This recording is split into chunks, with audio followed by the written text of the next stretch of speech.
Good morning, students. In today's class, we will see the lab implementation of ninth program, DA lab. So, ninth problem statement is find minimum cost spanning tree of a given connected undirected graph using Prim's algorithm. So far we have seen Kruskal's, whose input is a cost matrix and output is minimum cost spanning tree. For this Prim's also, input is cost matrix, output is minimum cost spanning tree. So the input and output for Prim's as well as Kruskal both are same, but the working style is different. Okay. So let us just go back to our theory class topic. Theory class topic was like Prim's algorithm. Okay. This is an example we have taken for Prim's algorithm. Number of nodes are 6, number of edges are 10. Now how in the output of Prim's what we should get is we should get all 6 vertices but exactly n minus 1 edges with smallest cost. So n minus 1 edges with smallest cost means we should get 5 smallest cost edges which connects all the 6 vertices. Okay. So what is the working style here? We start from A. Sometimes they say that you have to start from B, C, D, whatever it is. Uh, in this example, in theory class, we have started from A. Okay. From A, we have updated the shortest distance to other edges. What is the shortest distance from A to B? It is 3. We have written A to B is 3. A to C, there is no direct cost, direct path, so it is infinity. A to D, there is no direct path, so it is infinity. A to C, you can see A to E, there is a direct path, it is 6. A to F, there is a direct path, it is 5. Right? So this is done in first iteration. After updating the current distance of all the vertices from source, we are going to scan this entire list. Okay. In Dijkstra's algorithm, same procedure is there. We have taken one single dimensional array to store all these values, right? So we scan this entire array to check which one is smallest. Smallest is 3. We take this here. In next iteration, what we do is we start from B. Okay. B to C, B to F. There is a direct path, right? Now B to C cost is what? 1. You see what is the earlier cost of C? It is infinity. 1 is less than infinity, so we update. Okay. B to F cost is 4. What is the earlier cost of F? What is the earlier cost of F? It is 5. So the new cost is 4. 4 is less than F, so we update that, right? Then we have to scan this entire list, check what is the next smallest cost edge. We add it to tree vertex. Then we start from C. From C we have to start. C to F is 4. Check what is the earlier F value. It is also 4. So since it is a 4, we don't want to change it. We keep it as it is. C to D is 6. You check what is the previous D value. It is infinity. Okay. So we update it. We update it as 6. Right. So this procedure, you can refer that lecture. Then you can come back. Just for refreshment, we have taken this example. So having understood logic of Prim's, we will see how to implement that. Okay. As usual, scanner class package has to be imported. Class name they have given Prim's. Main program it is. Okay. These are the variables they have taken. N means number of vertices. This is to store cost matrix. You can see Dijkstra's, Kruskal, same variables are there. Here VT is different. VT means visited. Okay. To mark whether the node is visited, we take VT. Min cost, UV and SRC. They create object of scanner class. When you execute this program, it will ask enter number of vertices. I press 6. If I want to trace the same example, I press 6. Okay, 6 will be stored in N. Then they assign the size for cost matrix. See, you need not every time write 10 10. you have read the size of graph, that is 6. Same n can be passed here, not a problem.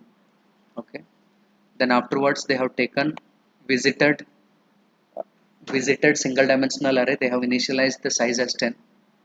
Then they ask enter the cost adjacent matrix. Okay, so after reading n value, we have to read cost adjacent matrix. How to read? We need two for loops, then this one. Okay, so this is a function to read the value from keyboard, store it in corresponding value of ing. So this entire two for loops will execute on cost of ij equal to in dot next int to read the entire cost matrix. Once cost matrix is read, it will ask enter the source vertex. I'll pass 1. 1 will be stored in source. Why we are passing 1? Because we want to start from the first vertex. What is the first vertex? It is A. I cannot pass A. I have to pass 1. Okay, 1 and A both are same, right? So we are starting from first vertex. Now we will start with the logic. This is to initialize the vertex visited nodes. When I is 1, we make Vt of 1 equal to 0. When I is 2, we make Vt of 2 equal to 0. When I is 3, we make Vt of 3 equal to 0. So this is what initialization of vertex visited. Okay. Now after initializing all the vertex visited, since we are starting from source, I make Vt of source equal to 1. What is the source we are starting? It is 1. So it makes Vt of 1 equal to 1. Meaning is we have visited first vertex. Okay. U equal to V equal to min cost equal to 0. We will see why they have done this later. Okay. Now to print all the smallest edges, we need a message. So message is printed. The edges of spanning tree are. Now from here we start with the logic. As I told you that just like Kruskal, prims also do n minus 1 iterations. So this for loop is going to take care of iterations, where we have to choose one edge at a time. In first iteration, one edge, second iteration, second edge, third iteration, third edge, like that we have to do. So any will be set to 1, 1 is less than equal to n minus 1. Okay, when any is 1, we have to select the first smallest edge, we have to print it. When any is 2, we have to select second smallest edge, we have to print it. So it is like when any is 1, the entire code inside this for loop will run once. When any gets incremented, it executes again. So how many times it executes? N minus 1 times it executes. Okay. So when any is 1, we start with first iteration. In first iteration, min equal to 999. We have to scan the cost matrix.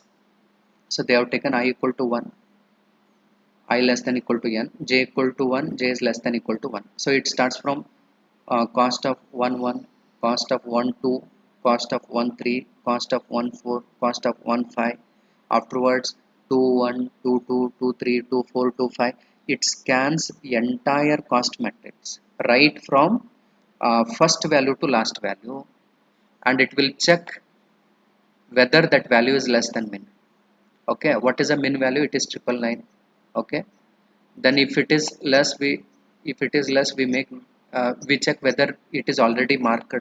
See, we have to check only new nodes, not already visited nodes. So if the new edge cost is less and if it is not visited, we make Vt of j equal to 0. We take that cost as min. We make I equal to V, j equal to u. Okay, this is what this code is, just to select one edge. That's all. Just to mark which is a source, which is a destination. Okay. So after selecting that,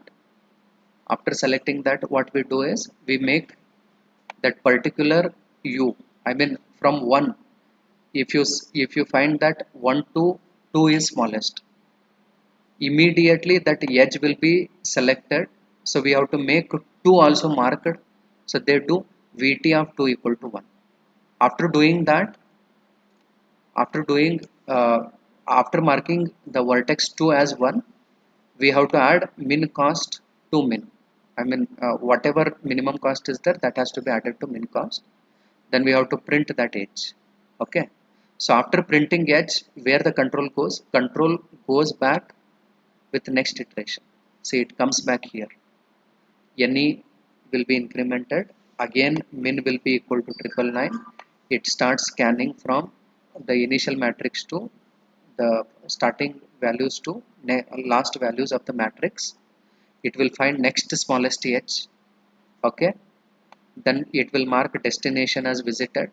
It will add that corresponding cost of edge to min cost. It prints that edge. Once again goes back to for loop, any increments, again the same procedure. Okay. So what is this one is, we have outermost for loop. We have a outermost for loop. This one, we have outermost for loop. When any is 1, this entire loop, entire code will execute to find one smallest cost. It will print that. Afterwards, any increments, again that entire code will execute, it prints a edge. So how many times it executes? N minus 1 times. So we get n minus 1 edges, we print them. After printing them, we have to print the minimum cost only once. So outside that for loop, they take print statement. They say total cost of spanning tree is min cost. Okay. So min cost will tell what is the total cost of minimum cost spanning tree. Okay. So when you run this program, it will ask enter number of vertices. We press 4. Afterwards, this is how we input. See, it is 0, 1 to 1 is 0. Afterwards, it is 2. Afterwards, infinity. Afterwards, 2. Then 2 to 1 is 2. 2 to 2 is 0. 2 to 3 is 5. 2 to 4 is 3. Like that. We have to just keep on giving the cost matrix. Then it will ask enter source vertex. I press 1. From 1, it has to print the minimum cost spanning tree. It prints 1 to 2 is 2, 1 to 4 is 2, 4 to 3 is 4, and minimum cost of this is 8. 4 plus 2 plus 2 is 8. This is about Prim's algorithm.